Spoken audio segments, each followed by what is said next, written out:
오늘 오후 예배에 함께 살펴볼 하나님의 말씀은 신명기 5장 12절에서 15절까지의 말씀입니다. 신명기 5장 12절에서 15절까지의 말씀 우리 함께 읽도록 하겠습니다. 제가 가진 성경으로는 구약성경 270면에 있습니다. 우리 한 절씩 교독하도록 하겠습니다. 제가 먼저 읽겠습니다. 내 하나님 여호와가 내게 명령한 대로 안식일을 지켜 거룩하게 하라. 엿새 동안은 힘써 내 모든 일을 행할 것이나 일곱째 날은 내 하나님 여호와의 안식일인즉 너나 내 아들이나 내 딸이나 내 남종이나 내 여종이나 내 소나 내 낙이나 내 모든 가축이나 내 문 안에 유하는 객이라도 아무 일도 하지 못하게 하고 내 남종이나 내 여종에게 너같이 안식하게 할지니라. 너는 기억하라. 내가 애굽 땅에서 종이 되었더니 내 하나님 여호와가 강한 손과 편팔로 거기서 너를 인도하여 내었나니 그러므로 내 하나님 여호와가 내게 명령하여 안식일을 지키라 하느니라. 아멘. 오늘도 오후 예배에 나오신 모든 성도님들 주님의 이름으로 축복합니다. 지금 예배를 드림에 있어서 하나님의 말씀을 사모하는 마음을 가지고 각자에게 부어주시는 하나님의 큰 은혜와 축복이 있기를 간절히 소망합니다. 지난 2024년 7월 26일부터 시작하여서 8월 11일까지 열렸던 대회가 하나 있습니다. 혹시 무엇인지 아십니까? 맞습니다. 2024 파리올림픽이 이 기간 동안 열렸습니다. 저는 스포츠를 좋아하는 편이라서 간혹 TV를 통해서 생방송으로 대한민국 선수들이 경기하는 거 보기도 하고요. 또 시간이 맞지 않을 경우에는 유튜브를 찾아서 대한민국 선수들의 경기를 찾아보곤 했습니다. 그런데 이 파리올림픽을 시작하기 전에 기사를 보게 되면 처음 대한민국이 파리올림픽에서 목표로 하는 현실적인 금메달 개수가 5개에서 6개 사이라고 이야기를 했습니다. 그런데 이번 파리올림픽을 끝내면서 대한민국이 총 몇 개의 금메달을 목에 걸었는지 아십니까? 맞습니다. 총 13개의 금메달을 목에 걸게 되는 쾌거를 이루게 되었습니다. 처음 예상의 2배나 되는 놀라운 결과를 만들어내게 된 것이죠. 그리고 은메달 9개, 동메달 10개를 획득하여서 총 메달 수가 32개나 되어서 대한민국 국민으로서 자부심도 느끼고 행복감도 느낄 수 있는 아주 복된 올림픽이었다고 생각이 됩니다. 올림픽 동안 태권도, 펜싱, 사격 등 여러 종목에서 많은 메달을 획득하였는데 특히 양궁에서는 무려 5개의 금메달과 각각 1개씩의 은메달과 동메달을 획득하였다고 합니다. 이처럼 우리나라 대표 선수들이 세계 랭킹 1위에 위치한 여러 종목들이 있다고 하는데 이번 올림픽에서도 이름을 들어보셨을 법한 배드민턴의 안세영 선수, 또 펜싱의 오상욱 선수, 그리고 사격의 김예지 선수 등 총 9명의 선수가 세계 랭킹 1위에 등극하고 있다고 합니다. 그런데 이처럼 우리가 파리 올림픽을 통해 함께 살펴본 이 스포츠라는 영역 외에도 1등은 아니지만 2020년도 기준으로 대한민국이 전 세계 2위의 기록을 한 것이 있다라고 합니다. 그것은 바로 성인 1인당 커피 소비량이라고 합니다. 성도님께서 얼마나 자주 커피를 드십니까? 평균적으로 대한민국 성인이 1년에 367잔을 마신다고 합니다. 이는 하루에 한 잔은 꼭 마신다는 이야기죠. 그런데 커피를 왜 마실까요? 사실 저는 커피를 마시지 않기 때문에 이 커피를 마시는 이유에 대해서는 잘 모릅니다. 그런데 제 주위에 커피를 정말 좋아하는 친구가 하나 있는데 그 친구는 출근을 할 때 커피를 사서 출근을 하고요, 점심을 먹고 나서 커피를 사러 밖에 나갑니다. 그리고 퇴근을 하서도 커피를 들고 집으로 갑니다. 제가 그 친구에게 물어봤습니다. 너는 왜 이렇게 커피를 많이 마시냐? 근데 그 친구가 하는 말은 난 이제 커피가 없으면 못 살겠다, 이렇게 이야기하는 것입니다. 사실 커피 안에 든 카페인은 이 피로를 없애주는 치료제는 아닙니다. 그럼에도 불구하고 사람들은 에너지를 얻기 위해서 매일 커피를 마시는 거죠. 커피를 마셔야 정신을 차려서 하루를 시작하기도 하고, 또 학생들은 시험 기간이거나 또 성인들은 많은 업무량으로 인해서 많이 힘들고 지칠 때 커피를 통해서 힘을 얻게 된다고 말을 합니다. 이처럼 우리가 커피를 많이 마신다는 것은 우리가 그처럼 피로하고 피곤한 하루하루를 보내고 있다는 것의 방증이기도 합니다.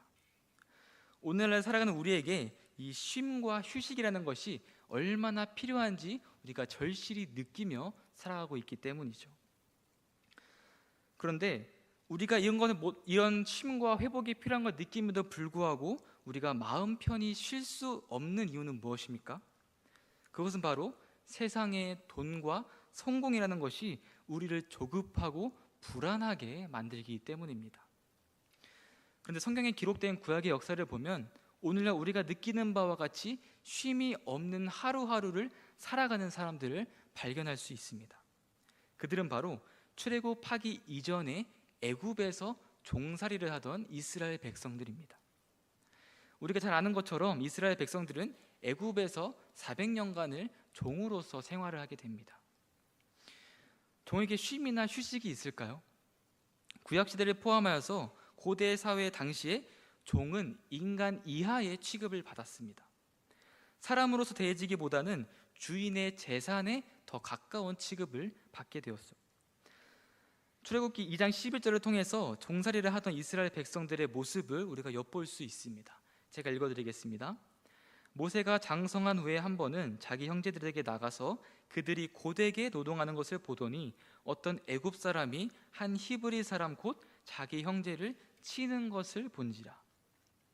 고되게 노동하는 것을 넘어서서 주인의 마음에 들지 않으면 맞을 수밖에 없던 신분이 바로 이 종, 노예라는 신분이었습니다. 이처럼 주인의 말에는 절대적으로 순종해야 했으며 주인이 바라보기에 그저 재산에 가까운 사람들이었기에 종에게 있어서 쉼이나 휴식은 꿈도 꿀 수 없는 것들이었습니다. 그런데 하나님께서는 이처럼 애굽에서 종살이를 하던 이스라엘 백성들을 어떻게 해주시죠? 바로 애굽에서 출애굽시켜 주십니다. 모세를 통하여서 출애굽이라는 구원의 은혜를 베풀어 주시죠. 이는 이스라엘 백성들이 애굽의 노예에서 구원받은 하나님의 백성이 되었음을 우리에게 보여주고 있는 것입니다. 그리고 이제 하나님께서 구원받은 하나님의 백성으로서 너희가 어떻게 살아가는 것이 가장 복된 삶인지에 대해서 알려주는 것이 우리가 지난주 시작해서 계속해서 배우고 있는 십계명이라는 것입니다. 그런데 그 계명을 통해서 하나님께서 이스라엘 백성들에게 명령하신 것 중에 하나가 바로 애굽의 종으로 있을 때는 꿈도 꿀 수 없었던 쉼이라는 것이었습니다. 이를 우리는 안식일을 기억하여 거룩하게 지키라라는 네 번째 계명을 통해서 함께 살펴볼 수 있습니다. 우리가 지난주 오후 예배 때는 첫 번째부터 세 번째 계명을 통해서 우리가 하나님을 어떻게 사랑해야 되는가에 대해 배웠다면 오늘 네 번째 계명을 통해서는 하나님께서 우리에게 명령하시고 허락하신 참 안식이 무엇인지, 그리고 그 안식을 우리가 정말로 누릴 수 있는 복된 시간이 될 수 있기를 간절히 소망합니다. 우리가 구약 성경을 천천히 읽어가다 보면 십계명 말씀을 두 번 만나게 됩니다. 첫 번째는 이스라엘 백성이 막 출애굽하여서 광야에서 하나님의 인도하심을 받을 때 모세가 시내산에서 하나님께 십계명을 받게 됩니다. 출애굽기 20장에 그 내용이 기록되어 있습니다. 그리고 두 번째는 우리가 오늘 함께 읽은 본문이 포함된 신명기 5장에 나타납니다. 이때는 이스라엘 백성이 40년간의 광야 생활을 마치고 약속의 땅인 가나안 땅에 들어가기 전에 모세가 다시 한번 이스라엘 백성들에게 십계명을 선포하는 장면입니다. 이 두 상황의 차이점은 첫 번째 십계명 장면은 막 출애굽한 이스라엘 백성들에게 선포된 것이고, 두 번째 장면은 출애굽한 이스라엘 백성들이 아닌 그 다음 세대들에게 십계명이 선포되었다는 것입니다. 즉 십계명을 듣는 사람들이 달라졌다는 것이죠. 쉽게 말하면 첫 번째는 부모 세대에게 선포된 것이고 두 번째는 자녀 세대에게 선포된 것입니다. 그래서 이 두 번에 걸쳐 등장하는 십계명은 전체적으로 말하고 있는 내용은 동일소이하지만 그 말씀을 받는 이들이 달라졌기 때문에 강조하는 부분들이 살짝씩은 달라지게 되었습니다. 그리고 오늘 우리가 함께 살펴볼 제4계명에도 약간의 차이가 존재하는 것을 우리가 발견할 수 있습니다. 먼저 출애굽기 20장 8절에서는 이렇게 말씀하고 있습니다. 우리 함께 읽겠습니다. 안식일을 기억하여 거룩하게 지키라. 기억하여 거룩하게 하라. 이 개역개정 성경에는 위에처럼 안식일을 기억하여 거룩하게 지키라라고 번역이 되어 있지만 사실 원문에서는 지키라는 단어가 없기 때문에 원문 그대로 직역하면 안식일을 기억하여 거룩하게 하라라고 해석을 할 수가 있습니다. 그리고 신명기 5장 12절에서는 이렇게 말씀하고 있습니다. 우리 함께 읽겠습니다. 내 하나님 여호와가 내게 명령한 대로 안식일을 지켜 거룩하게 하라. 출애굽기와 다르게 신명기에는 원문에도 정확하게 지키라라는 단어가 등장하고 있습니다. 안식일을 기억하여 거룩하게 하라. 그리고 안식일을 지켜 거룩하게 하라. 이 둘을 비교하게 되었을 때 공통점은 무엇입니까? 공통점은 둘 다 안식일을 거룩하게 하라라고 말씀하고 있다는 것입니다. 그리고 차이점은 출애굽기에는 기억하라라는 동사가 등장하고 신명기에는 지켜라라는 동사가 등장한다는 것입니다. 조금 어렵죠? 네, 죄송합니다. 제가 설명하면서도 많이 어렵게 느껴집니다. 사실 의미적인 측면에서 보면 출애굽기와 신명기 모두 차이 없이 안식일을 거룩하게 지켜야 한다는 의미를 담고 있는 말씀들입니다.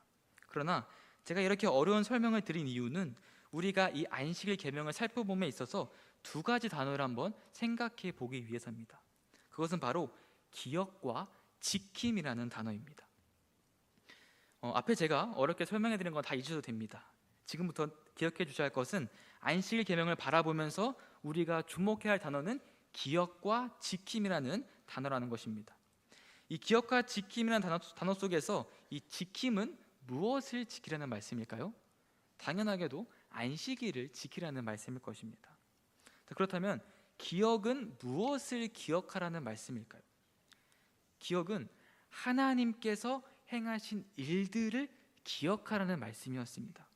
왜냐하면 이 안식일을 지키라는 계명을 주실 때에 출애굽기와 신명기는 각각 한 가지의 에피소드를 설명하고 있기 때문입니다. 먼저 출애굽기를 살펴보게 되면 출애굽기 20장 11절은 이렇게 말씀하고 있습니다. 제가 읽어드리겠습니다. 이는 엿새 동안에 나 여호와가 하늘과 땅과 바다와 그 가운데 모든 것을 만들고 일곱째 날에 쉬었습니다. 그러므로 나 여호와가 안식일을 복되게 하여 그날을 거룩하게 하였느니라. 첫 번째로 출애굽기를 통해서 하나님께서는 안식일을 설명하실 때 무엇을 예로 들어 설명하고 계시죠? 바로 하나님의 창조 사역을 예로 들어서 설명하고 계십니다. 그리고 이를 통하여서 안식일의 유래에 대해서 우리에게 알려주고 계십니다.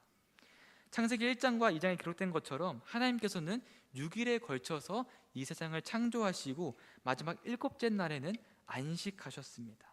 창세기 2장 2절과 3절 말씀입니다. 하나님이 그가 하시던 일을 일곱째 날에 마치시니 그가 하시던 모든 일이 그치고 일곱째 날에 안식하시니라. 하나님이 그 일곱째 날에 복되게 하사 거룩하게 하셨으니 이는 하나님이 그 창조하시며 만드시는 모든 일을 마치시고 그날에 안식하셨음이니라. 이처럼 안식일을 지키라는 명령은 하나님께서 이 세상을 창조하실 때 일곱째 날에 쉬시고 그날을 거룩하게 하신 것에 그 근거를 두고 있습니다. 하나님께서 일곱째 날에 쉬셨다는 것은 하나님께서 6일 동안 이 세상을 너무 열심히 창조하셔서 너무 힘드셔가지고 쉬신 것은 아닙니다. 하나님께서 창조일을 완성하시고 그 완성된 창조를 바라보시면서 만족하시면서 안식하셨다는 것입니다. 그런데 이처럼 안식일을 지킴에 있어서 하나님의 창조 사역을 기억하라는 것은 안식일이 하나님의 창조 사역과 관련이 있음을 우리에게 알려주는 것입니다. 즉 안식일은 단순히 일을 멈추는 육체적인 쉼을 의미하는 날이 아니라 하나님께서 세상을 창조하셨음을 기억하고 창조주로서의 하나님의 권위를 인정하게 되는 날이라는 것입니다. 다시 말해 안식일은 하나님과 우리의 관계를 다시 한번 되돌아보는 중요한 순간이 된다라는 것이죠. 온 세상 만물을 창조하신 하나님의 주권을 기억하고 우리 역시 하나님의 창조하신 목적에 따라 하나님 안에 거하는 하나님과 더욱 가까워지는 시간을 가지는 것이 우리가 참된 안식을 보내는 방법이 된다는 것입니다. 사랑하는 대결의 모든 성도님들, 우리는 주일에 얼마나 하나님과 가까운 시간들을 보내십니까? 때로는 예배 드리는 것보다 하루 일을 쉬는 것에 더 큰 위안을 얻진 않으십니까? 혹은 하나님과 시간을 보내는 것보다 더 많은 시간을 내가 평소에 하고 싶었던 일이나 취미생활이나 여가생활 그리고 내 옆에 있는 친구들을 만나는 시간들을 쏟지는 않으십니까? 하나님께서 우리에게 원하시는 진정한 안식은 다른 어떠한 것도 아닌 하나님과 더욱 가까워지는 시간을 가지는 것입니다. 그리고 그 안에서 하나님의 주권을 깨닫고 우리의 삶을 하나님께 온전히 드릴 수 있는 시간을 보내야 한다는 것이죠. 사랑하는 대결의 모든 성도님들께서는 주일이 단지 쉬는 날, 일을 하지 않는 날로 기억되는 것이 아니라 창조주이신 하나님께 드려지는 날, 하나님과 온전한 시간을 보내는 날로 기억되기를 간절히 소망합니다. 다음으로 출애굽기 다음에 등장하는 신명기에는 어떠한 에피소드가 있을까요? 신명기 5장 15절에 이렇게 말씀하고 있습니다. 너는 기억하라. 내가 애굽 땅에서 종이 되었더니 내 하나님 여호와가 강한 손과 편 팔로 거기에서 너를 인도하여 내었나니 그러므로 내 하나님 여호와가 내게 명령하여 안식일을 지키라 하느니라. 신명기에서는 하나님께서 이스라엘 백성들을 출애굽시키신 사건을 기록하고 있습니다. 이는 이스라엘의 출애굽 사건과 안식일이 연관이 있음을 우리에게 알려주고 있는 것이죠. 출애굽 사건을 통하여서 이스라엘 백성들은 종의 신분에서 벗어나게 되었습니다. 원래 이스라엘 백성들은 종으로서 그저 주인이 시키는 대로 하루 종일 노동에 시달리며 살아갈 수밖에 없는 신분이었습니다. 그러나 하나님께서는 이스라엘 백성들을 출애굽시킴을 통하여서 이스라엘 백성들의 신분을 종에서 벗어나게 하셨고, 이는 이스라엘이 종과 노동이라는 족쇄에서 벗어나 진정한 쉼을 누리게 된 것을 의미하는 것입니다. 이처럼 구속 사역을 통해 볼 수 있는 안식일은 세상에 얽매여 사는 종으로서의 질고를 모두 벗어버리고 하나님의 백성으로서 자유롭게 진정한 쉼을 누리는 날이라는 것입니다.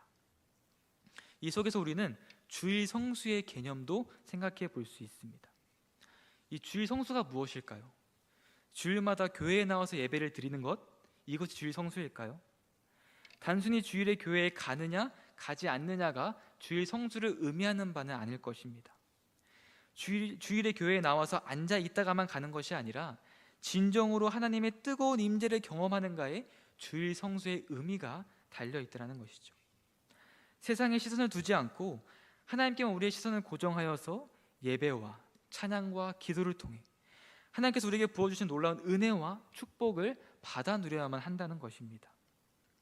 주일을 보내는 우리의 모습이 노동, 물질, 세상의 일, 세상적 성공 등 세상으로부터 오는 모든 압박과 얽매임에서 벗어나 온전히 하나님의 말씀에 귀를 기울이고 하나님을 나의 삶의 중심에 모심을 통하여서 우리의 존재의 목적을 다시 한번 깨닫는 시간이 될 수 있기를 간절히 소망합니다.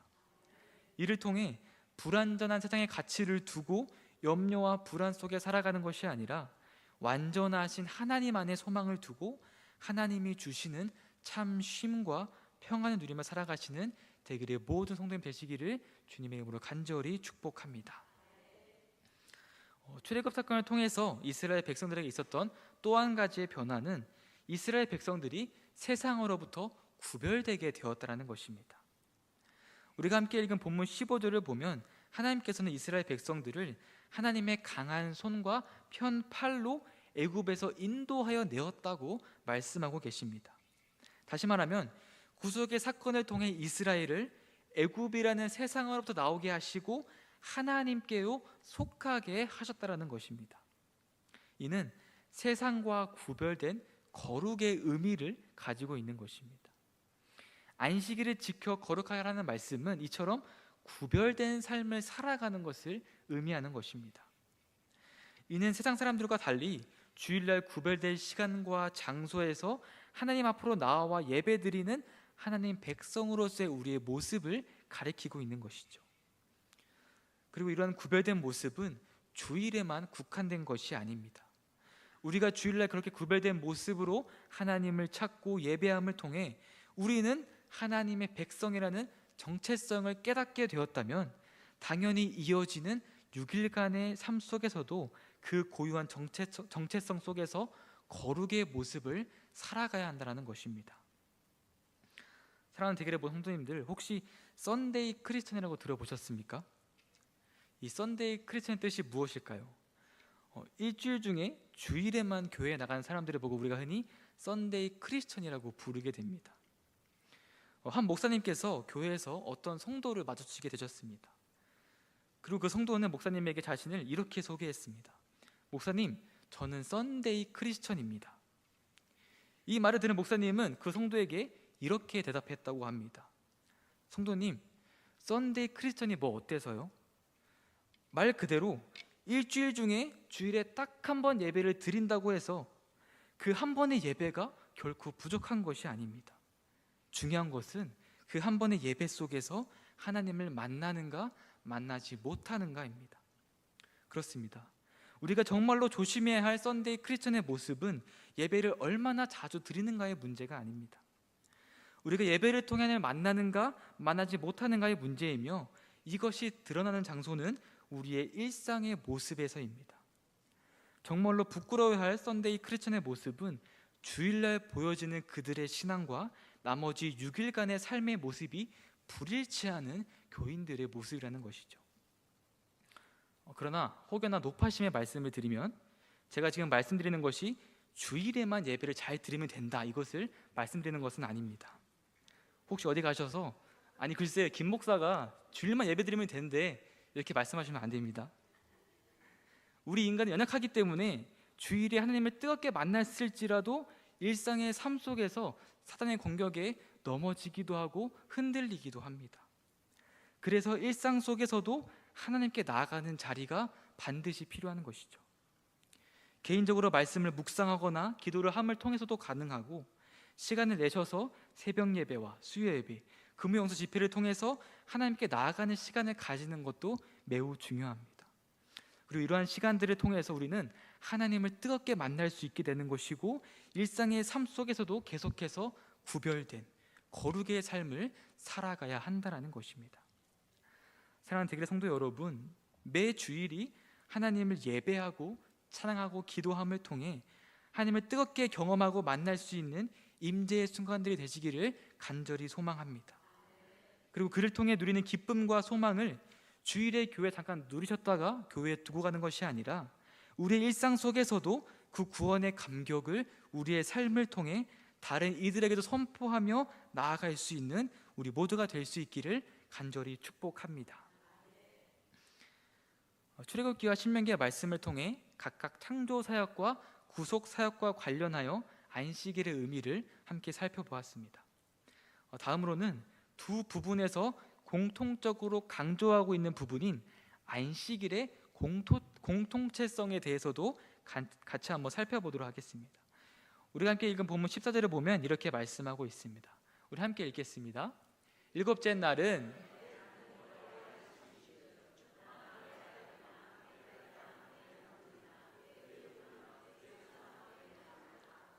내 모든 가축이나 내 문 안에 유하는 객이라도 아무 일도 하지 못하게 하고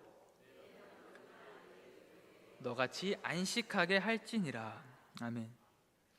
이 말씀은 안식일이 개인만이 누리는 쉼과 평안의 날이 아니라 아들, 딸, 종, 가축, 손님 할 것 없이 온 공동체가 함께 지키고 누려하는 날임을 강조하고 있는 것이죠.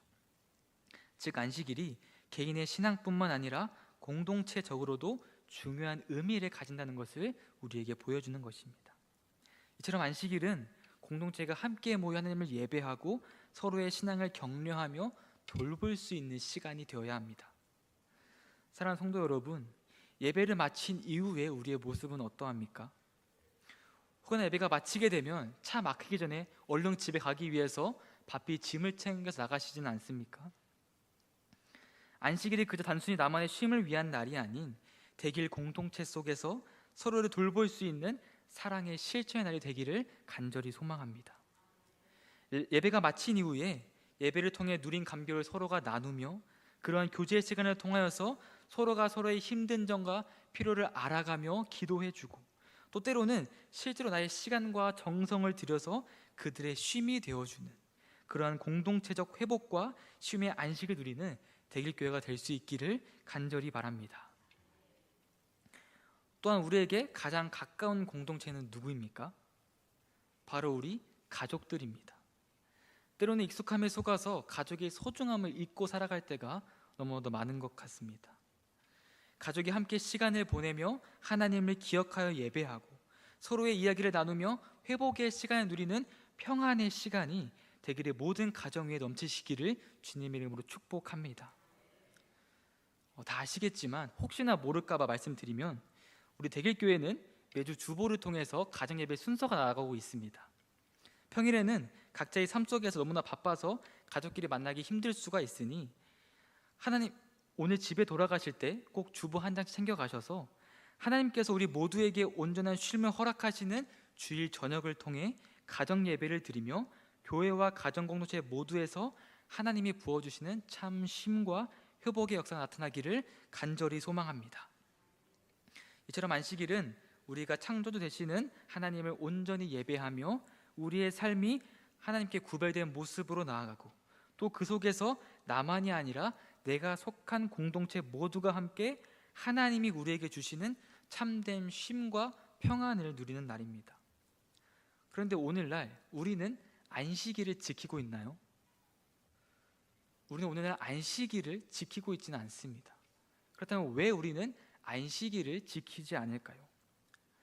우리가 서두에 살펴본 것처럼 출애굽기의 10계명과 신명기의 10계명에서 안식일을 가리킬 때 강조하는 부분들이 있다고 말씀드렸습니다.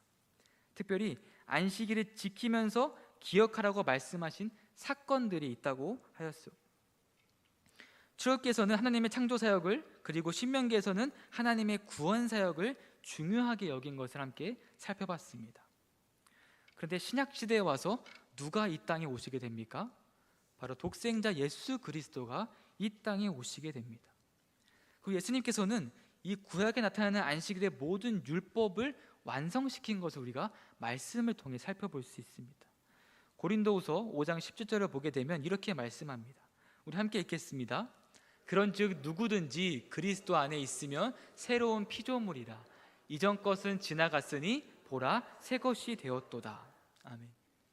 이 말씀은 예수님 안에서 우리는 이제 과거의 죄에서 벗어나 새롭게 태어나 새 삶을 시작하게 되었음을 선포하고 있습니다.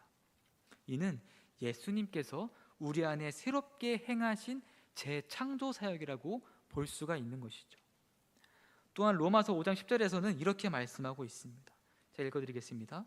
곧 우리가 원수 되었을 때에 그의 아들의 죽으심으로 말미암아 하나님과 화목하게 되었은즉 화목하게 된 자로서 더욱 그의 살아나심으로 말미암아 구원을 받을 것이니라.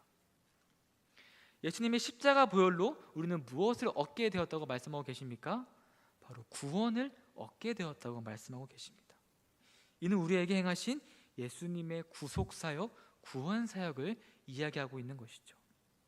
이처럼 예수님께서 이 땅에 오셔서 우리에게 행하신 일들은 창조와 구원이라는 안식일의 모든 의미를 이루어 주신 사건입니다. 그래서 우리는 구약의 안식일을 지키지 않고 예수님께서 부활하신 첫날인 주일을 안식의 날로 지키고 있다는 것이죠. 신약 시대를 살아가는 우리에게 참된 안식은 예수 그리스도의 부활을 통해 이루어졌기 때문입니다. 그러나 지키는 날이 달라졌다고 해서 안식의 개념까지 달라지는 것은 아닙니다. 우리도 역시 주일에 세상이 우리에게 주는 모든 두려움과 걱정과 염려를 십자가에서 부활하신 예수님께 맡겨드리며 온전한 쉼을 누릴 수 있어야 하는 것이죠. 그리고 온전히 하나님께 나아가는 시간을 가짐을 통해 하나님의 말씀을 듣고 이웃을 돌아보는 우리의 삶이 되어야만 하는 것입니다. 사랑하는 성도 여러분, 모든 것이 낯설게 느껴지는 갓난아이는 누구 품에 있을 때 가장 큰 쉼과 회복을 경험하게 될까요? 맞습니다. 당연히 엄마 그리고 아빠, 부모님의 품 안에 있을 때 갓난아기는 참 쉼과 평안을 누릴 수 있습니다. 아무리 고급 호텔이라도 또 고급 유모차라고 할지라도 갓난아이는 그곳에서 참 쉼과 평안을 누릴 수가 없습니다. 우리도 마찬가지입니다. 우리가 진정한 쉼을 누릴 수 있는 곳은 우리 눈에 보기에 휘황찬란한 이 세상의 것들이 아닙니다. 우리의 영원한 아버지 되시는 오직 하나님의 품밖에 없습니다. 일상 속에서 얼마나 힘들고 지치는 삶을 살았을지라도 친히 우리의 아버지 되어주시는 하나님의 품으로 나아오는 이 주일의 시간이 우리에게 있어서 가장 큰 쉼과 회복의 시간이 된다는 사실을 반드시 기억하시기를 주님의 이름으로 축복합니다. 이처럼 주일은 우리가 주님을 의지함으로써 안식하는 날입니다. 우리가 주님만을 의지하고 주의 날에 안식한다면 주님께서 우리의 모든 필요를 채워주시기 때문입니다. 이스라엘 백성들의 삶이 어떠했습니까? 이스라엘 백성들은 하나님의 말씀에 순종하여서 6일 동안에는 열심히 일을 하여서 하나님께서 주신 만나를 거두었지만 일곱째 날에는 만나를 거두러 나가지 말아야 했습니다. 하나님께서는 이러한 이스라엘 백성들에게 엿새 동안 매일 만나를 내려주셨지만 일곱째 날인 안식일에는 만나를 허락하지 않으셨죠. 대신 여섯째 날에 다음 날까지 먹을 수 있는 이틀치의 만나를 허락해 주셨습니다. 이처럼 하나님께서는 이스라엘 백성들에게 필요한 모든 것을 이미 다 주셨습니다. 이스라엘 백성들은 그 하나님의 신실하심을 신뢰함으로 그 말씀에 순종하며 나가면 됐던 것입니다. 우리도 마찬가지입니다. 주일에는 모든 수고와 고통을 내려놓고 오직 하나님의 말씀에 순종하여 하나님만을 바라봄으로써 주님 안에서 참 안식을 누릴 수 있기를 간절히 바랍니다. 그리할 때 우리의 필요와 갈급함을 모두 아시는 하나님께서 가장 좋은 때와 가장 좋은 방법으로 우리의 모든 필요를 채워주신다는 사실을 믿으시기를 주님의 이름으로 간절히 축복합니다. 오늘 말씀의 내용을 기억하며 주일을 보냄에 있어서 단순히 예배만 드리고 끝나는 것이 아니라 하나님과의 깊은 교제의 시간을 가지고 구별된 삶으로 나아가며 이웃도 돌볼 수 있는 신앙 공동체로 세워지는 대길의 모든 성도님 될 수 있기를 간절히 소망합니다. 기도하겠습니다. 사랑이신 하나님 아버지, 감사합니다. 오늘 말씀을 통하여 참 안식이 무엇인지를 깨닫게 하심에 감사합니다. 하나님께서 우리에게 주신 참 쉼과 평안의 시간인 안식을 바르게 누릴 수 있게 하여 주시옵소서. 단순히 육체적인 쉼으로만 여겼던 부족한 모습에서 벗어나 하나님만을 더욱 가까이 하며 세상과 구별되며 주님 앞에 거룩한 모습으로 나아가는 우리의 주일의 삶이 되게 하여 주시옵소서. 그리고 그 거룩의 모습이 우리의 일상 속에서도 이어질 수 있도록 늘 우리와 동행하여 주시옵소서. 개인적인 안식에서 그치지 않고 가정으로부터 시작하여서 대길의 모든 공동체가 서로에게도 쉼과 회복이 되는 사랑 공동체가 되게 하여 주시옵소서. 이 모든 말씀 살아가신 예수 그리스도의 이름으로 기도드립니다. 아멘.